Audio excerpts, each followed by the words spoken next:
Hello horse racing fans, and welcome back to another video. Now if it weren't plainly obvious enough already, I love the sport of horse racing. But it is unfortunately not as mainstream of a sport as I wish. In America, only the very biggest horse races burst outside of the horse racing circle and reach mainstream coverage from casual sports fans. But in Japan, they managed to make the sport of horse racing into a hit anime, and one of the best-selling mobile games of the last year, grossing nearly $1 billion. But how did Japan make this seemingly secondary sport such a hit? Well, in the case of Musume, it was turning your favorite racehorses into women.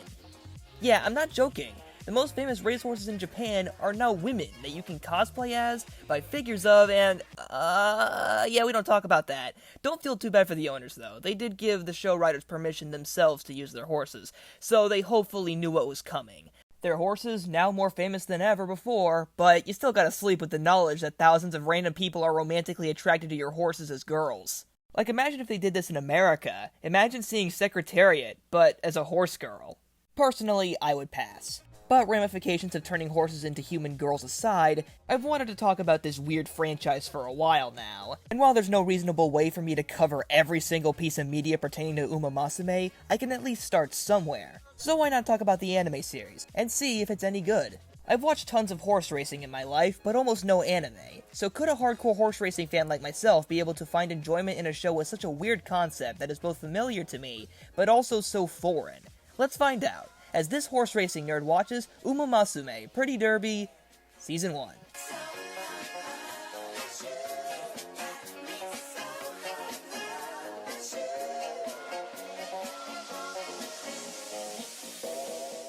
When it comes to the first season, this isn't my first time watching it, but the first time I viewed it was all the way back in 2019, so I thought I'd give the first season another go so that it was fresh in my mind. Upon second viewing, what do I think of it? Well, let's start with the show's best qualities. One of the biggest hurdles of telling a horse racing story is that horses are not humans. To make horses, or any animal for that matter, a fully fleshed out character, you have to add human qualities to them. It's not like horses don't have personality, but it wouldn't be enough to carry 13 22-minute episodes. What Musume does is take the established personalities of its real-life racing stars and use it as a blueprint and then flesh it out into a fully human character.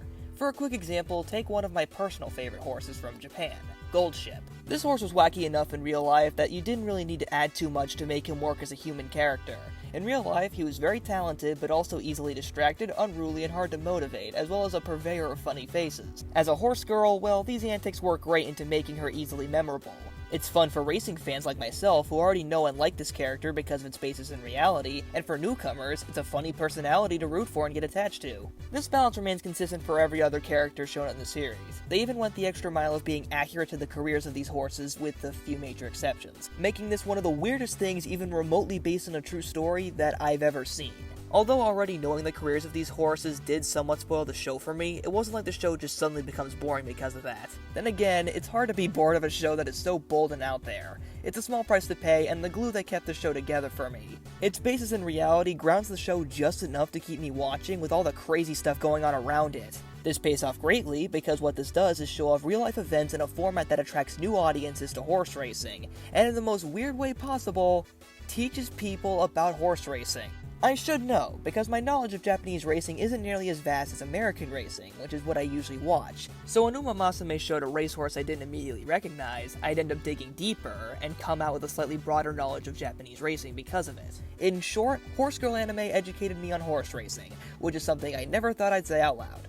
Musume definitely isn't groundbreaking or high art in any way, shape, or form, but it's very well made in the pursuit of making the niche sport of horse racing a marketable franchise. Although for horse racing fans like myself, you gotta wonder, is it worth it? Anyways, the personalities as well as designs of these characters are full of fun little details that reference their real-life counterparts, but also are aesthetically pleasing. And personality-wise, every other horse girl is generally likable, or at the very least has something you'll remember them for, even if it's just a side character. They managed to strike a pretty solid balance between making interesting characters new watchers can root for, and ones that hardened race fans can be happy with. If I had to name my personal favorite characters, besides the previously mentioned Gold Ship, who was a pretty easy choice, my second favorite would probably be Silent Suzuka. Special Week, the main protagonist of this show, is alright as a character. She's just your typical clumsy but determined underdog archetype, but Silent Suzuka is like the second protagonist of this show. and in comparison to Special Week, she is slightly more complicated and hence more interesting to me.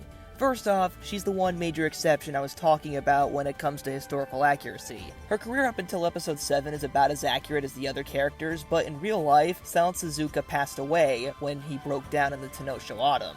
Of course, they didn't have her actually die in the show, which personally I'm glad they did because it would have been way too dark of a tonal shift for a show that's so incredibly silly. And secondly, turning real-life racehorses into humans means they run like humans, so to have a character die from a leg injury would be absolutely ridiculous. Although the show fails to stir any serious emotions in me or have me feel for any of these characters, at the very least, Silent Suzuka has the most complete and fleshed out arc compared to the others, and it was satisfying to watch. Starting out as a quiet superstar that everyone admires, including our main character, but over the course of the show you learn that despite being one of the greatest, she doesn't really enjoy what she does. She might be a great racer, but she doesn't love to race like she did when she was younger. The loss of passion seems to be a running theme of mine when it comes to characters that enthrall me. Maybe it's because of an internal fear of losing passion myself, but whatever the reason, they seem to work on me. And with most characters in this show being very stationary, and the few that go through any sort of arc just being boiled down to learning how to run better, Silent Suzuka's arc felt more nuanced because it wasn't just, I need to race better. She already knows how to race well.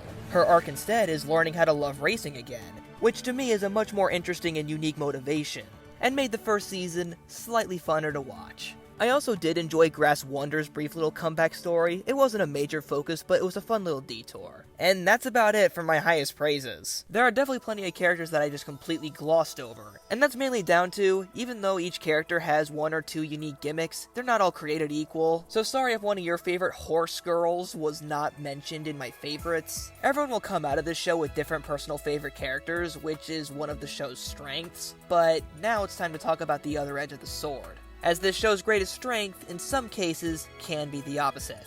The fact that these characters are based off of real-life racehorses, while it is the show's biggest selling point, it can backfire in some aspects. I'm not very familiar with how sports animes work, so I'm not sure if this is just the show's problem or a general cliche, but the comedy in the situations these characters are put in is sometimes really uncomfortable. A lot of the jokes revolve around the characters either getting embarrassed by each other, eating lots of food, way too much, seriously, why? 5 minutes? As well as characters just being a little too competitive with each other, or just simple slapstick. Most of this is not the worst. At best, it did give me 1 or 2 chuckles, but at its worst, it can be painfully unfunny or just downright cringy to the point of me having to skip ahead 10 seconds a few times. The worst offender being the trainer, who doesn't have a name because he's supposed to be the trainer from the mobile game, who's us, which means this guy's supposed to represent us, I think. That just makes everything I'm about to say even worse. He is the only reoccurring male character on the show, and while in the later half of the season, he does have his good moments and actually helps push the team to be better, in the first half, he's just awful. Main example being his running gag of touching the horse girl's legs without their consent and getting kicked in the head. This would be just another bad joke in most other shows, but it gets a million times worse with the context that he is inappropriately touching representations of real-life racehorses. I hate to be that guy, but how is this funny? And arguably the worst part is that the trainer's honestly rather merciful, especially if you compare him to the show's fanbase. I won't get too mad at all of this though, because at the end of the day, each racehorse was given direct permission by their trainers and owners to use in the show, which, quick trivia, is why you don't see Deep Impact in Musume, because their owners never gave permission to use him, hence he never appears. This is also why Montage was renamed to Broy for the series. Okay, trivia over, back to the review. If I had to nitpick one other part of the show that isn't so broad, it would probably be the music. It's good, it's just that it gets repeated too often. Especially in the racing scenes, where they primarily only use one track for nearly every race in the season. It's still a good piece of music, don't get me wrong, but the further into the season you go, the more it loses its charm. Besides that, most of my reasons for why I don't enjoy the show more is mainly just down to me not being an avid anime enjoyer, so the way the story is told does not speak to me whatsoever. I can still find plenty of enjoyment in the parts I'm familiar with, but it wasn't like that 4.5 of the show turned out to be a pleasant surprise. In fact, it was the main reason I couldn't get very emotionally invested. Its weirdness both intrigues me enough to give it a watch, but I never leave that state of being utterly weirded out and actually taking it seriously. Storytelling wise, it just isn't my cup of tea. If I had to summarize what I think of this show in a sentence or two, it would be something like this.